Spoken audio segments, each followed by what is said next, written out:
Hello, ladies and gentlemen. It is June 22nd, year 2021, 3 p.m. Pacific Standard Time. This is Professor Hamamoto. And right on cue, the person here who does the yard work, I guess he got the text message to start his leaf blower. Anyway, I'm sure you'll be able to tune out that noise. I'm used to it. I live right by a park too, so there's, especially on the weekends, quite a bit of noise. It's kind of good hearing human voices out in public now, but I'm sure I'll get tired of it pretty soon. Anyway, welcome, Tyrone Sargent, mom with bulldogs and horse sense 222, Nadia Martinez, Corky Goss, and Chevrolet 2044. By the way, Corky, I just got this today. I read the introduction by a journalist, Swedish journalist named Mats Lewan. I don't know if I'm pronouncing his name correctly, but we'll get to this book. This is it's an important piece of work here, and it highlights the contributions of a independent thinker and a practical businessman by the name of Rossi. He's Italian by nationality. So we'll get to this, and hopefully we can get you on as a guest. I think I have up to 2 people that I can bring on at the same time. We can have a discussion about cold fusion, which I first heard about, I think back in shortly after the 2 gentlemen at the University of Utah, I think it was, revealed their findings. This is back in 89 or 1990, somewhere around there. So it's been around, but it's been suppressed. And I have a sneaking suspicion that part of this so-called Great Reset will be the unveiling of a radically new form of energy production and harvesting and distribution. And of course, when you get into distribution, that's where the money comes in, right? And I think this is one of the reasons why it's been delayed and stalled, and why this other political and social and cultural chaos has been put into play as the power barons consolidate their position of control of the existing energy resources, moving into cold fusion, perhaps. That's just a suspicion on my part, because my understanding of civilizational history is very much tied into this correlation between widespread political disruption, even revolution, right, coinciding where there's these refiguring of energy resources, or the distribution or maldistribution of energy resources. And this is an epochal change that it's about to occur, if it indeed is allowed to transpire as we all hope. You know the promise of it, and so I won't go through it now, but I'm looking forward to a discussion with Corky Goss and other people as we move into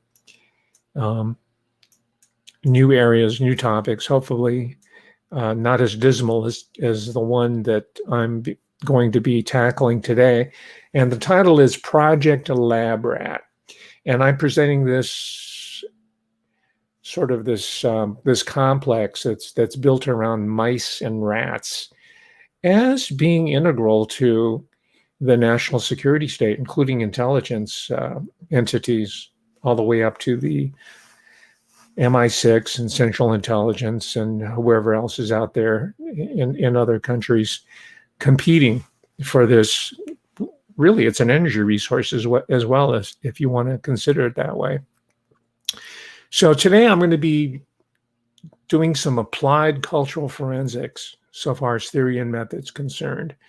And I'm trying to establish how it differs from a psychoanalytic approach, or a would-be or wannabe psychoanalytic approach, as seen through the lens of Dr. Todd Grandiosity, right? You remember last week when I went in on him because of his poor attempt, really. It's kind of pathetic, a pathetic attempt to dismiss the work of Dr. Sherry Tenpenny.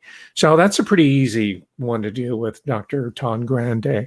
But I'm trying to create a space here within the larger framework of legitimate researchers and students of history and politics and culture as well. So I developed this theory and method. And you out there are in the audience and in the live stream are helping me to refine it. And I thank you for allowing me to take this part of your day in presenting this talk where I test out these theories and these methods here. So today I'm going to be talking, I call it a meta-analysis, because what you see through Dr. Todd Grande and Dr. Jordan Peterson and Dr. Brett, I forgot his name, he's at Portland State. He called me a conspiracy theory at one point. Now he is presenting all this new information that he discovered supposedly on mRNA. So who's the conspiracy theorist? The conspiracy theorist of today is the prophet of tomorrow. So, and I've been doing this for any number of years, for over 15 years by now. It's not a long time, but I'm hardly new to the dance as the whatever his name is over at the University of Portland. So I'm going to be talking about his world. He presents himself as a evolutionary biologist, and that's a code word for atheist, by the way. They want to keep the biology and want to keep the evolution, but they want to take the God part of it, the creation part out of it. And that's part of the reason why we're here in so much trouble here in the early part of the 21st century due to so-called evolutionary biologists. Evolutionary psychology is another example of that. And I'll be dealing with some aspects of atheism, popular atheism, as it has migrated out of the academic world, primarily through people like Richard Dawkins, who's a physicist, I believe, by training. And he has an interesting background, just like the Canadian fellow, Dr. Jordan Peterson, and this guy, Brett, forgot his name, his last name, his family name. They're handpicked in order to popularize certain approaches. And that seems to be the case with Richard Dawkins as I look closer into his biography. And as you know, ladies and gentlemen, integral to this approach that I take, that I call cultural forensics, biography is key. Biography, and broader than that, bloodlines, hereditary power as it's passed down through family networks. And that's how it operates. Annie Lee, I haven't been able to find out much about her background. I can infer a lot of it because she is from a family. By the way, she's from the Sacramento area where I live currently. But she comes from a refugee family, Vietnamese American refugee family, and I'll almost bet that her father was involved in high-level military and intelligence-related work, allied with U.S. intelligence and military intelligence. These were the individuals, the cream of the crop, that were brought to the United States as refugees and put into different institutions, such as Annie Lee, who was on track to probably enter an academic career via Yale School of Medicine, where she met her fate at age 24 as a murder victim. And as you probably know, I'm not going to talk about this case in the very cliched fashion that you can find on YouTube or reading about it on your own. I'll let you do that. However, I will talk about Chris Hansen because I think he represents an interesting aspect of this true crime approach. And then I'll talk about another person contrasted to Chris Hansen, who's a sensationalist, right? I think he started out with NBC, or MSNBC, one of the networks. And I'm not surprised to see him still in operation there. So we'll use Chris Hansen as a good example of a bad example. Anyway, Annie Lee comes from a Vietnamese American refugee family. I know quite a bit about the community, knowing the history. I taught Asian American studies for many, many years. And I had never really subscribed to this notion that your Asian American population has any sort of moral high ground vis-a-vis other groups, just because they tend to wear, at least nowadays, a white lab coat or occupy some high level profession and enjoy as a family income is concerned. And this is primarily due to South Asian Americans, Pakistanis, Indians, Sri Lankans in the U.S. enjoy a very high education level and higher than average, the American average income level as well. And I went into the dark side of that particular portrayal, a cliche really, and a one that Asian Americans themselves embrace, and one that Asian American Studies embraces, as you heard last time when I went in on Dr. Stanley Sue and his brother Darrell Sue, who came up with the notion of racial microaggressions, and on and on and on. So she comes out of that bag. Nonetheless, I think she deserves our, at least so far as I'm concerned, our utmost respect and courtesy in talking about her death, instead of dealing with her death as just an object of entertainment, and it's just as a case study, let's say, to prove some of the points that I'm trying to make here. So I want to provide that sense of respect to which I bring this study of her death. And I think hopefully that her death will yield greater and deeper insights into the nature of this complex that she unwittingly was lured into, as if she herself was a mammalian species who was brought in to execute a certain type of task for the mouse trainers at the top. All right, I'm being kind of cryptic here, but I'll get into that a little bit more as we go along. Not surprisingly, Annie Lee was an academic high achiever. She was recruited right out of high school to do undergraduate work at the University of Rochester, which is heavily invested in technologies, cutting-edge technology, sciences, medical technology, and medical science. And I'm sure she got the finest undergraduate training there. And probably even back to her high school days and even earlier than that, Annie Lee had already been identified, and she'd already been put on this track, this grooming track, to enter into the biopharmaceutical medical complex, which is at war with not just the American people, but with the human race. And they're using little furry animals as vectors in this war. You may know him as the cute little creature in the plaid sport coat and the red tennis shoes, known as Stuart Little.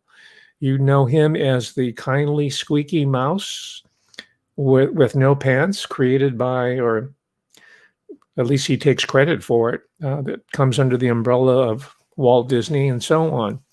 But at the same time, there's a dark side of the rodent culture that I'm going to be exploring here. And this is all part of the larger cultural forensics methodology that I'm approaching. As you know, popular culture is integral to this approach. And this is something that your so-called serious social scientists, investigators, and researchers neglect entirely.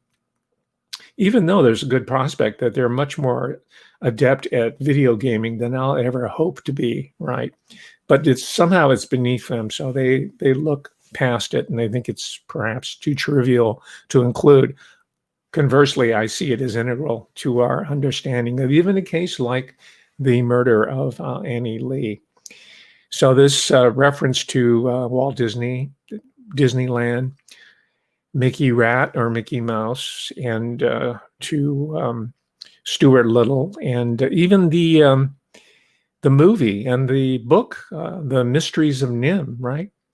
You probably already know that Nim is, it's not just a warren of rat housing, rat nests, but it stands for National Institute of Health, right? And this, you can see where I'm going with this. This takes us up to the rodent as a vector in this war. Maybe that's why they're throwing all this bat mania at us, and ferrets and other types of animals to take us off of the rat trail. So I'm going to bring us back to the humble rat. And the rat is not so humble, after all, as you'll find out. In fact, the rat travels in very high circles, the highest circles of medicine and politics and military control. Takes us even to the esteemed schools, not just Yale, but the whole constellation of Ivy League schools, including the University of Pennsylvania, which I'll talk about in a moment. Annie Lee, she was brought in as a graduate student. She was I don't know, probably second, third year graduate student, fairly new, but not totally green. She had a certain degree of autonomy, certainly, in the lab. She was able to come and go and perform the research duties that are assigned to her by the professor who's in charge. And I mention that because I haven't been able to find the name of the principal investigator. Maybe one of you can come up with that. I'm sure if I contacted Yale and did some further research, I can come up with it, but I haven't found it in the popular media. I guess they didn't think it was important, but from a cultural forensics perspective, it is important who the person was that received that multi-million-dollar grant at Yale University, who was the person at the top of the food chain, so to speak, who Annie Lee was accountable to at the top. I'm sure she had sort of mid-level managerial types or postdocs that she worked with and was accountable to. But there's a big shot over there who probably rarely goes into the library that gets the big bucks. The type of people that get grants handed out by the likes of Dr. Anthony Fauci. This is what we're talking about here. This is within that wheelhouse, the Fauci wheel, if that helps you to understand why I'm going in on the case of the Annie Lee murder, because it's very much in the news now, and it's very much threatening our health, our existence. I'll go as far to say as a species. Right. So she went in there, and she's in the Department of Pharmacy in specific. So that's a clue. What is it? And who's funding this? Who are the pharmaceutical companies? This is something that will be on the research grant, at least it's supposed to be. That's part of the protocol according to their own internal and professional norms. And that information is available to the public. And if you have the inclination, if I choose to pursue this, I'll certainly find out who the funders were. But it was a huge grant. It was big bucks. It takes money to keep the lights on, so to speak, at these brick and mortar operations. And I'm sure she had her tuition paid for and was probably earning, talking about Annie Lee, was probably earning a monthly graduate student stipend. It wasn't a lot of money, but it was enough to live on. And of course, she was developing intangible capital, institutional capital. Let's say she wanted to get an academic job, having a PhD, coming out of med school, Yale, and having this background is going to give her a leg up, 2 legs up in finding a very, very enviable position in either academia or even more so far as compensation is concerned, at a corporate laboratory. That's where you make the big bucks. And some people straddle both, although the academic fiction is that there's a firewall that separates the two. And we're finding out, the general public is finding out that that firewall is non-existent. So check that out. Who's the PI? Who's the principal investigator? Now, if you look at all the articles and the wikis that have been written about Annie Lee, you'll know that she was reported missing by her roommate on September 8th, 2009. And I've seen her roommate being interviewed. She doesn't raise much suspicion in my mind. I don't know whether how closely they were bonded together. I don't know what her major was. I'd like to certainly find out more biographical information about her roommate. And but the police early on ruled out any sort of foul play, I should state, on the part of her roommate. The investigators also ruled out foul play by her betrothed. In fact, she was about to be married, just a few days short of marching down the wedding aisle to be married to. I don't know. I think he was. I don't know if he was a grad student, but he was someone that I think she had met at some point in an academic setting, and he didn't live in the area. He lived out of state, so he had a legitimate excuse, an alibi, let's call it, not putting him there at the crime or near the scene of the crime.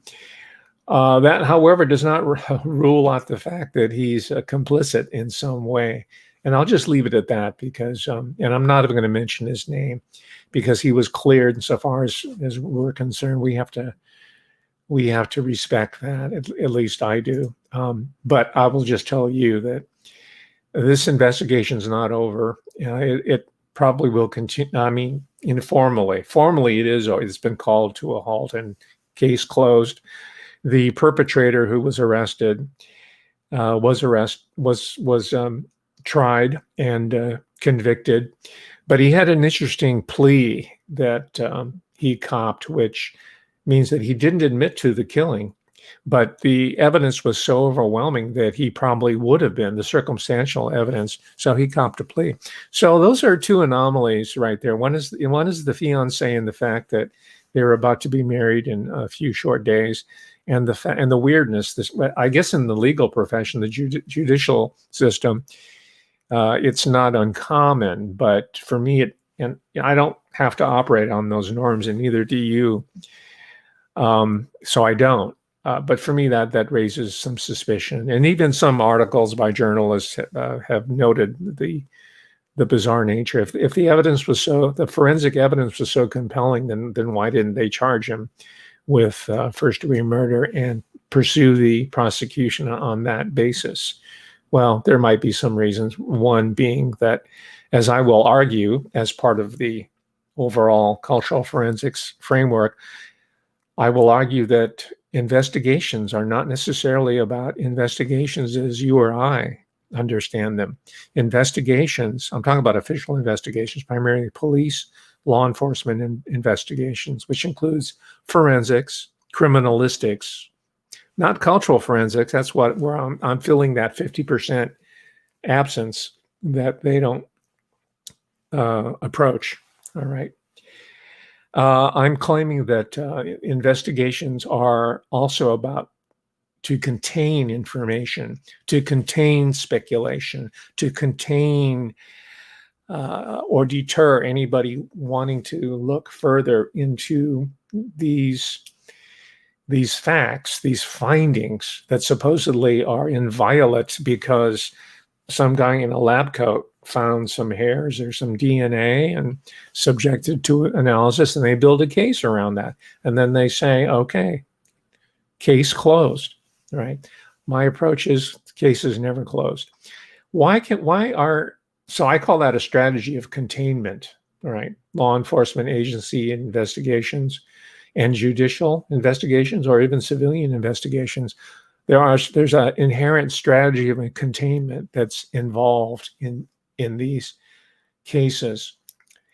Number one, there are political implications for containing an investigation. Yale, it's prominent. Just about everybody in the world has heard about Yale, and it figures fairly high in the hierarchy of higher education institutions.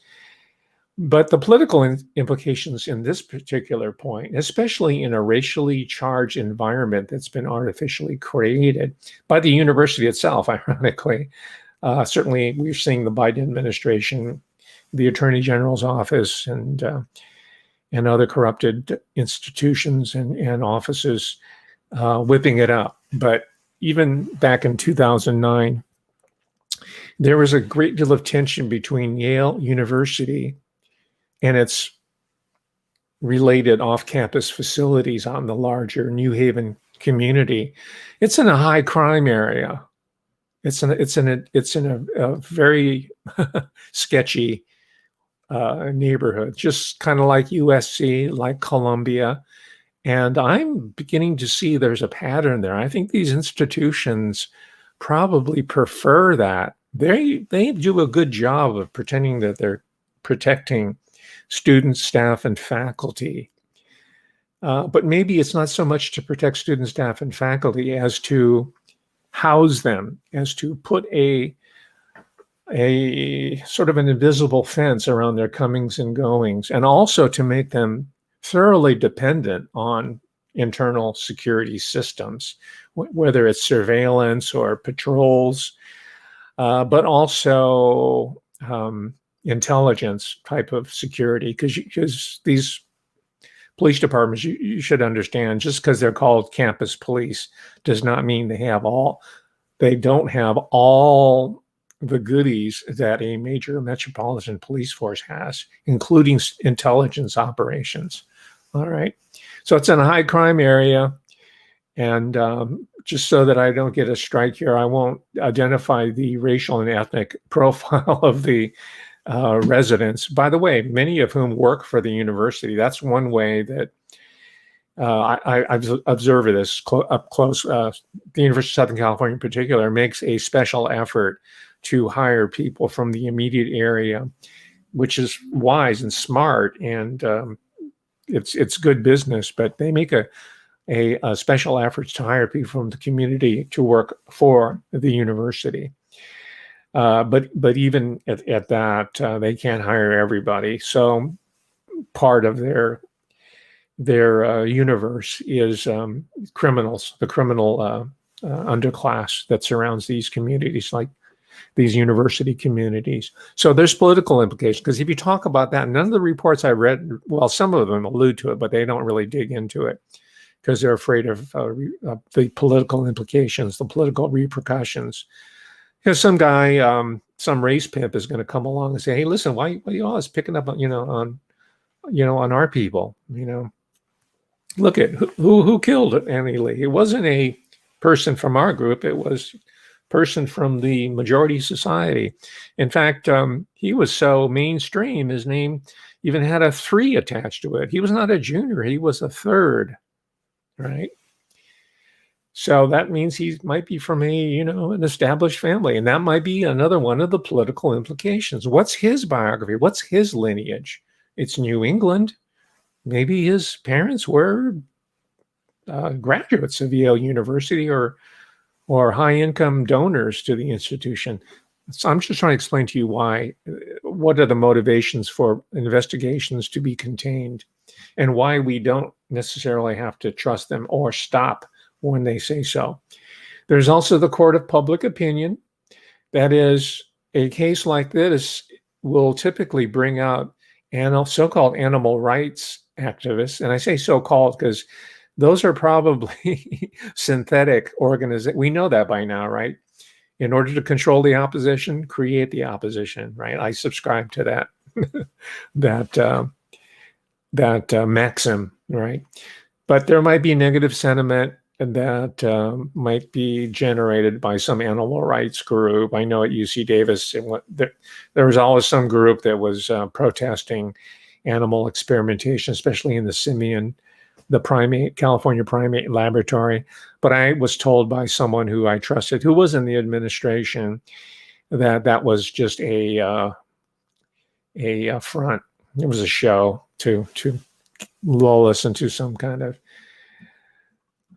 expectation that there's people out there advocating on behalf of the animals. So they don't want to, and the university administration doesn't want to bring these people out if they can avoid it, because that means they're going to have to hire some, crisis actors in order to pretend that they're pro Stuart Little fans or something. Or they'll, wear rat costumes and do a demonstration out in front of the central administration building. And there's also negative publicity that could cut into the funding, right, of the research projects. It'd be too hot. So what if someone really found out who the principal investigator was, and what is the nature of the experiment that Annie Lee was working on behalf of the Department of Pharmacology? And by now we know, see, my job is getting easier all the time. By now, everybody knows that big pharma, I say everybody, just about everybody who is who's interested in knowing about the external reality that surrounds us, right? Just about everybody knows that big pharma is a big problem, and they're corrupt, not just as a corporatocracy, as part of this corporatocracy here, but also their penetration within the law enforcement, the judiciary, legislative. They have so much money. They have these huge, very important and powerful families, bloodlines that are behind them. I'll get to one of them in a moment here. He's so important, he even had a rat named after him. So hang on, don't tune out. I'll give you the name of that person, and I'll give you the name of the rat. And the next party you go to, you can say, hey, guess what? Have you ever heard of rat? Yeah, it was named after a guy at the University of Pennsylvania. Okay, I'll get to that in a moment. I'm just trying to build suspense here, just like Chris Hansen is so good at doing. So the investigation continues. The case is never closed. We see in the example of the assassination of John F. Kennedy, our beloved martyred president. I mean, the investigation goes on. I mean, Victor, or is it Posner? One of these Posner, I forgot his first name, but he says case closed, right? I mean, it's really arrogant to call an end, a halt to the JFK assassination, but they're not going to listen to this guy. People keep researching. We're finding more information all the time, and that's okay, and that's necessary, and it's vital. And we're also pressing we, meaning the public, keep pressing for documents that the government is sitting on. We're also seeing books that have been published on the assassination. Well, I'll call it assassination. People call it an airplane accident. I'll call it an assassination of John F. Kennedy Jr. This was in July of 1999. And I think we're going to see more books about this as we go along, and as we find more information, and as more people who were a party to insights or information or revelations come forward. And notice, though, in all these cases that I've alluded to, they all depend on forensic evidence, criminalistics. And I'm not against it. I'm all for it. Do all the forensic work you can, work up all the criminalistics, find all the evidence, fish out all the debris from the river that John F. Kennedy and his wife and his sister-in-law perished in, right? Dig it all up, or do your reconstruction, file your reports, fine and dandy. But they don't do the cultural forensics. They don't do that missing 50% as to why. Why would John F. Kennedy Jr., who's a fairly accomplished pilot, and seemed to be on a routine flight, if there are any such things as a routine flight, but he was competent and capable and doesn't seem to have been impaired. Why would he go down in such a fashion? That's the subject of another talk, but I think there'll be more research that'll be done in this area by people who have these outstanding questions. If nothing else, we saw that QAnon, use that in question marks because I think that was probably what the FBI or CIA or some combination of both. This synthetic group called QAnon, they brought out the JFK Jr. story right around the time they were setting up President Trump for his fall. QAnon was putting out this disinformation that John F. Kennedy Jr. was alive and well, and it was going to reemerge as part of this recovery of the American Republic led by President Donald Trump. And one of the biggest proponents and promoters of that story is Robert David Steele. And I've read his book, and I've seen his show, and I even subscribed to it for a short while, for a couple months, to check it out, right? And I got all the newsletters, and I looked at his live streams and whatnot, and saw his collaborations with people like Cynthia McKinney and whoever else. And I was even on his show a couple times. I'll go on anybody's show. I'll even go on Brett Weinstein's show. He has a real popular podcast. God, just being popular, just like Dr. Todd Grande, right? It's called A Limited Hangout, ladies and gentlemen. But I was on his show, and he was very much promoting this QAnon JFK story. And that's another principle of cultural forensics, and that is don't worry about soiling your hands. Go where the story is and be interviewed and interview people and go wherever the story takes you. It may not be where you thought it is leading, but that's all fine and dandy too. It's called an investigation. It's not called a confirmation. That seems to be what your corporate journalists are engaged in, not journalism, but confirmation. Yeah, that is supporting stories and tales and narratives that keep getting rewritten. But there's an important role for journalists. There's an important role for you, for me. There's an important role for literary types, literary personalities. I'll mention just two people who are fairly well known. You might recognize their names, and they have no problem with credibility amongst even the most discerning of supposedly educated people. One is Truman Capote. There have been at least two fairly good biopics on Capote and documentaries, more than a few. So check him out. But he wrote a classic book. I guess it would be called True Crime. It's called In Cold Blood. Incredible book. The other is Norman Mailer. These are both very long books, but they're just, man, you'll just whip through it because they're such great literary talents as they're recapitulating, reporting on these crimes through their lens.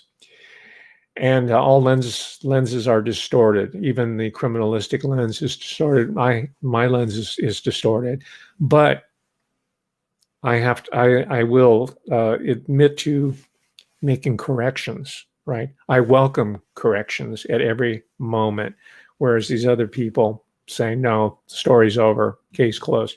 Norman Mailer, Executioner's Song. It's a account, somewhat fictionalized, but very much rooted in the headlines of the story of Gary Gilmore, who was sentenced to death.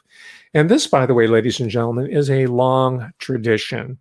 And I say this because a lot of the criticism that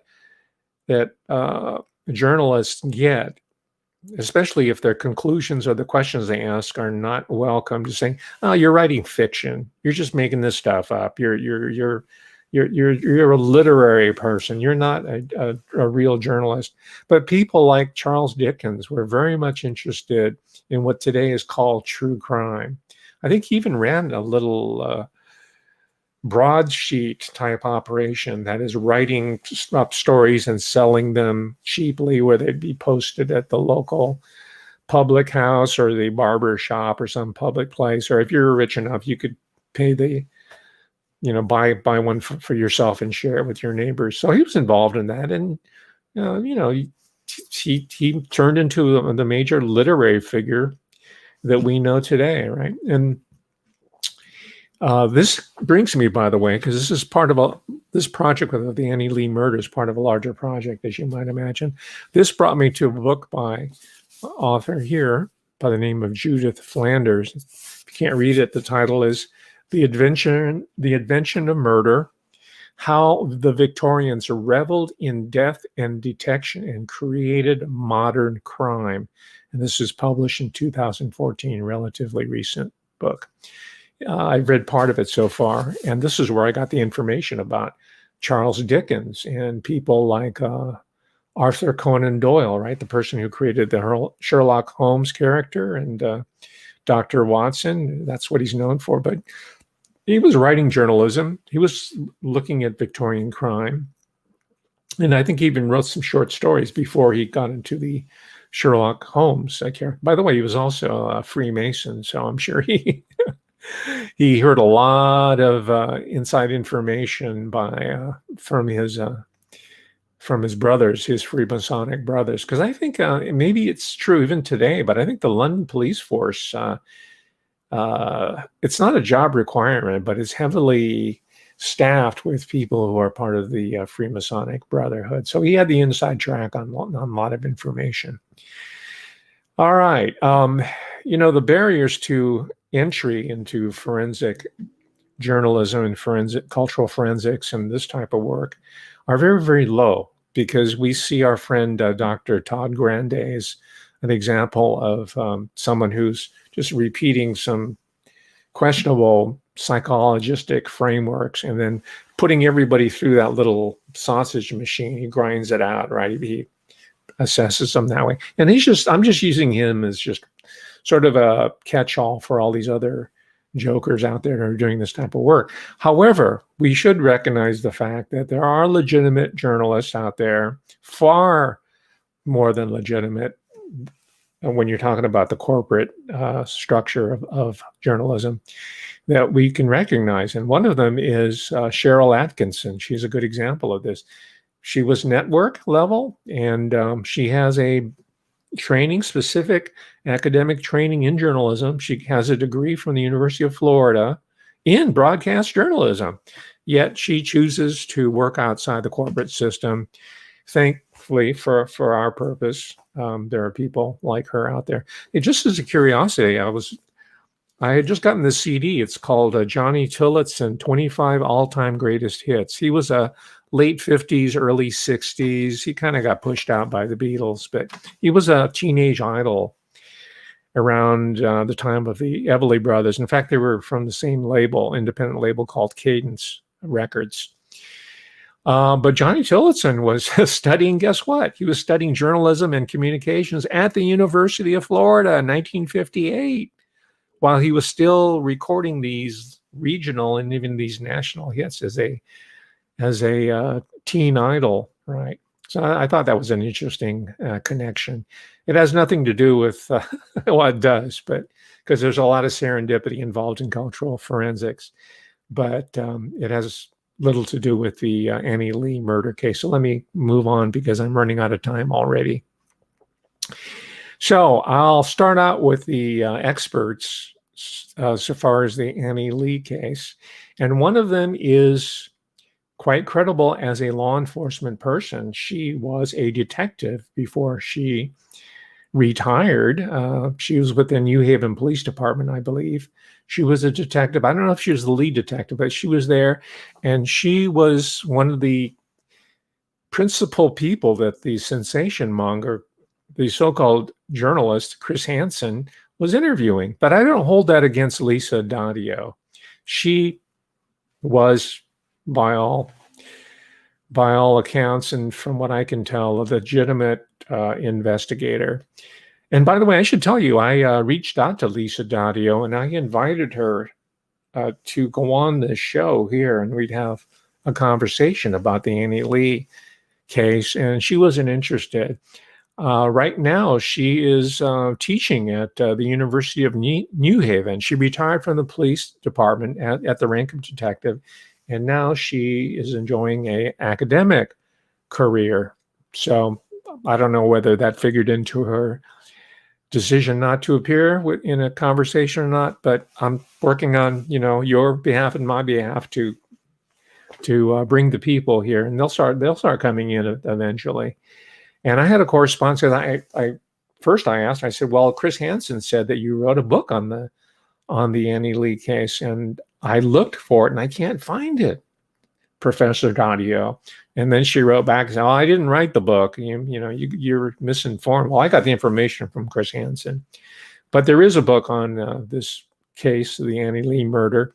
I bought it back in 2019 because the Annie Lee case has been on my mind for years and years and years. And that's why I know so much about mice and about rats and rodents. And that's why I've looked at not all, but a lot of the popular culture representation of mice and rodents, from Stuart Little to Mickey Mouse to a film that appeared in 1971 titled Willard. If any of you are old enough to remember, that was kind of a B movie. It hit some of the theaters, and it had some kind of underground, some limited attention, but I think it was an independent, low budget film starring, I can't remember the guy who played Willard, but the star, he'd fallen down from his time as McHale's Navy. I'm talking about Ernest Borgnine, who was an excellent actor, by the way, Ernest Borgnine. In fact, he played Fatso in that great film From Here to Eternity with Montgomery Clift, right? And Frank Sinatra, right? And Deborah Carr, right? From Here to Eternity. He was a brutal sergeant that beat up poor Montgomery Clift in From Here to Eternity. That was Ernest Borgnine. And he was in some other movie. I think he was in even the television version of Marty, right? The great live theatrical presentation. Anyway, so he had fallen pretty low, and he was doing these movies, and one of them was Willard. And the premise is this guy who was really into rats, named Willard, was being bullied and brutalized by his boss at work, played by Ernest Borgnine. And you know where it's going. By the end of the movie, the rats, Willard's rats, his friends, turn on or let loose on Ernest Borgnine, and he's pretty much eaten up or consumed or otherwise killed by the rats. I forgot the name of the lead rat. Maybe one of you can look this up or we'll find. I think it was Apollo or something. It had a god name, right? Because the rat is God in the biomedical profession, as I'll show you in a second, or hope to show you.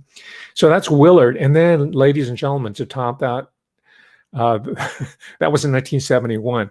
That movie was remade. It was remade in 2000. Let me look at my notes here. I think it was 2003. So you won't ding me on factual misrepresentation here. But you get the idea. The film was remade, and it starred, let's see, Crispin Glover. And this was 2003. Yeah, let's see here. Yeah, 2003. It was remade with very creepy Crispin Glover. And this is one of the few cases, ladies and gentlemen, where the sequel, or the remake rather, is better than the original, even though the original is a classic. See that one with Crispin Glover. Very, very creepy. I haven't seen him in anything lately. I hope he's still acting.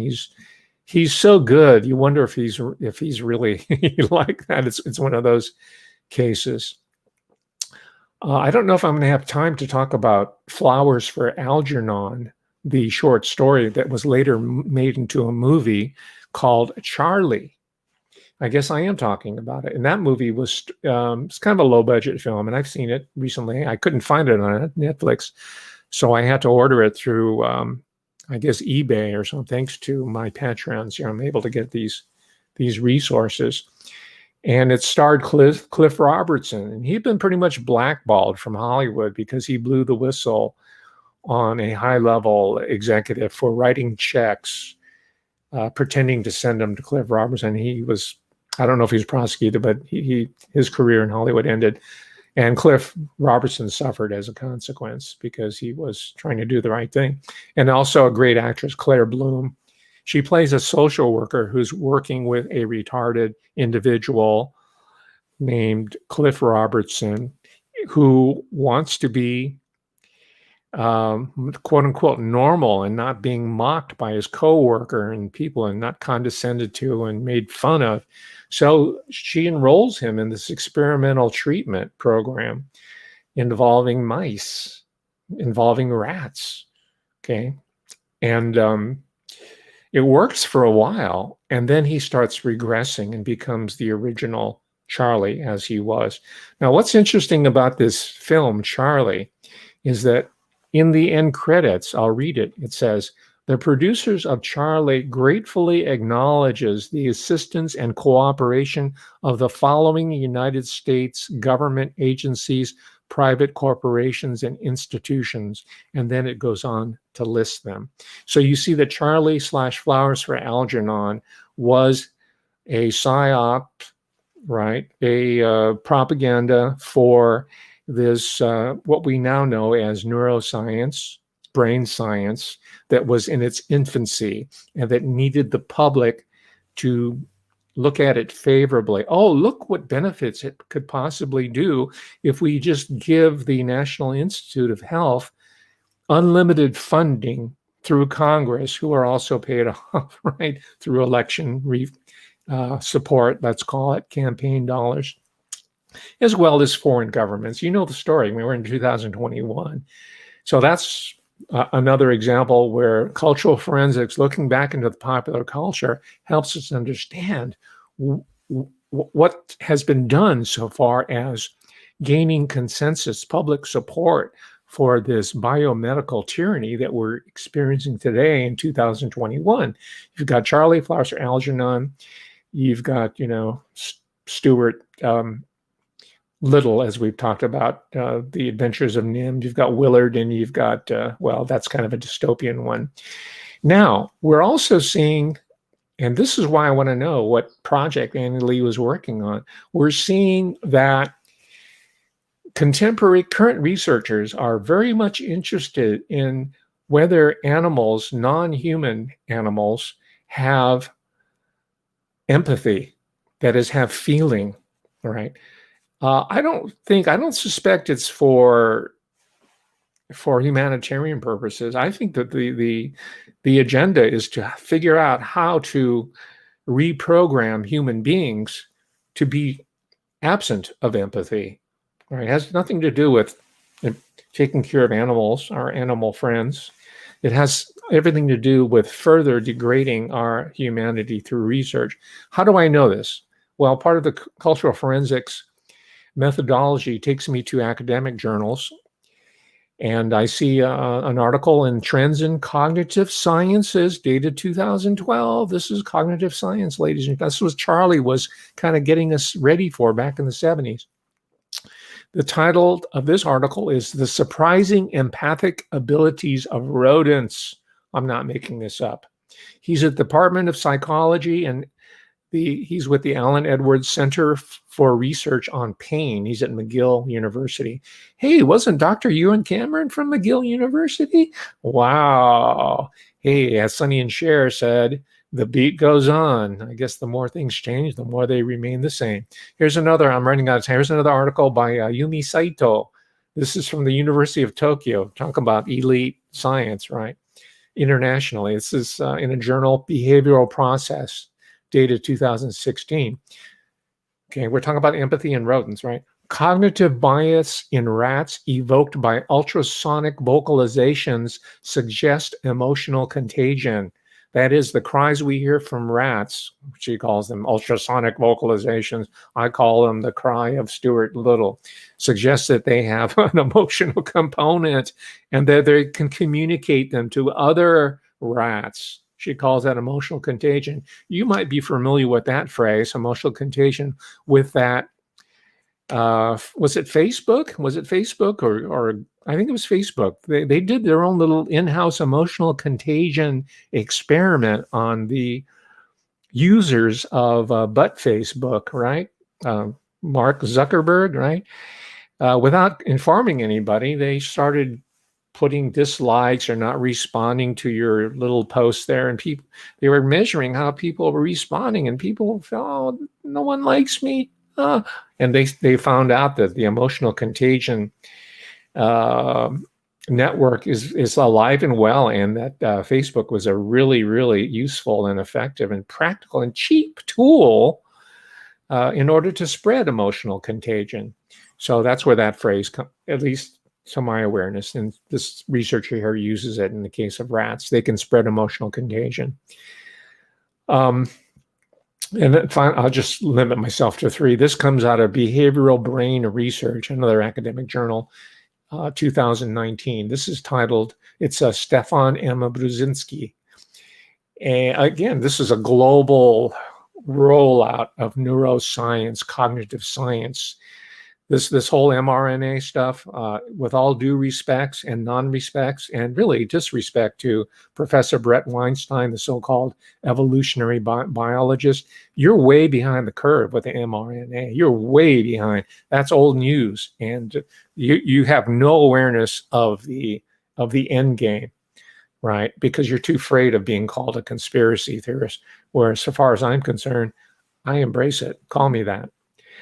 Anyway, the title of this article by Brzezinski is Emission of 22 kilohertz vocalizations in rats as an evolutionary equivalent of human crying. That's right, the rats are crying.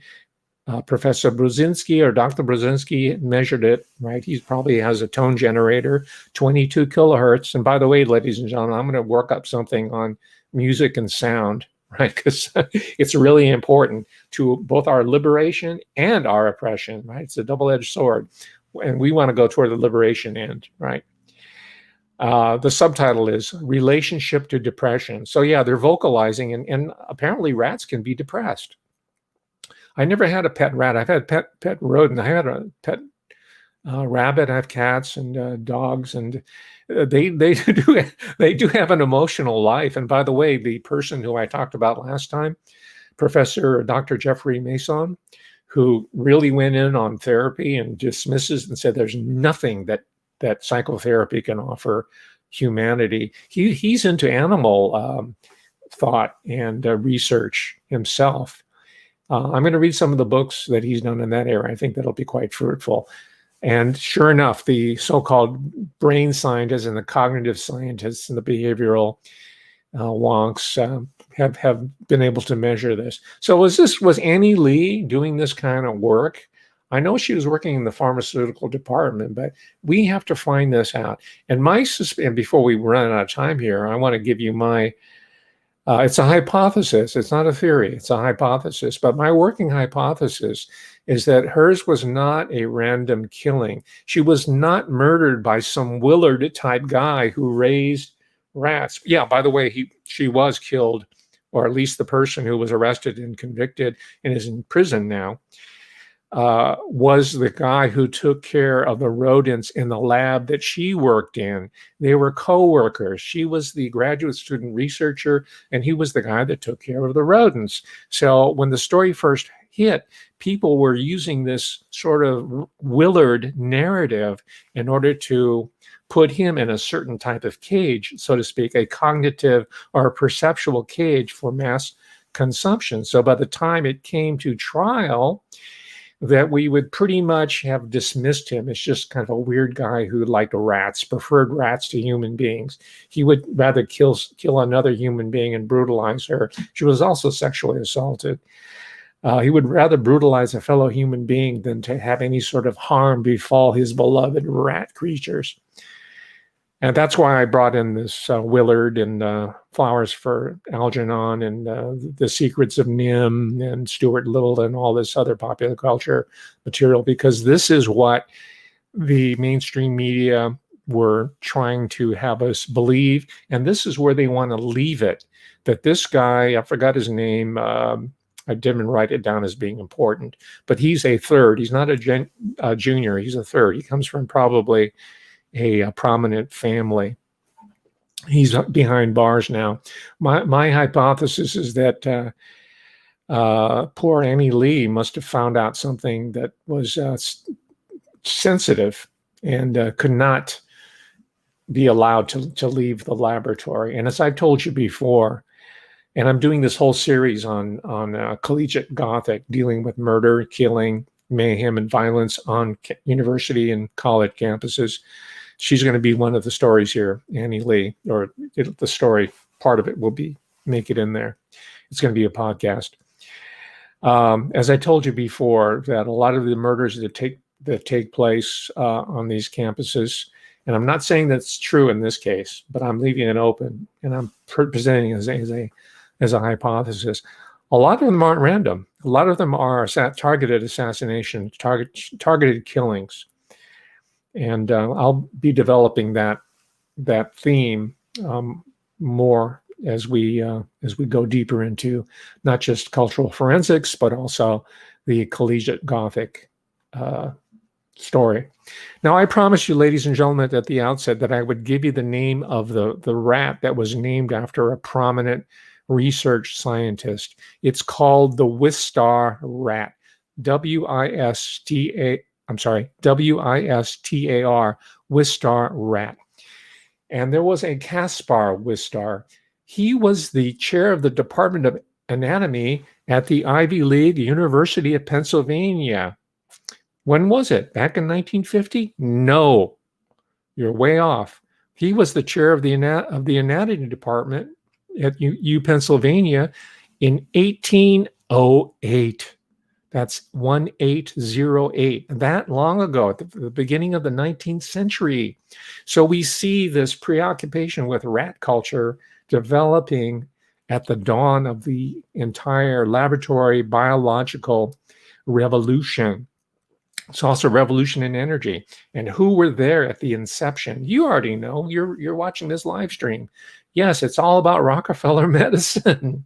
Yeah, and others, of course, but those are the main people that you and I know most about. But there are other players as well who are contributing and have probably exceeded the Rockefeller Foundation by now in this type of research in the 21st century. So that was the milieu, the research milieu and institutional milieu that Annie Lee was involved with.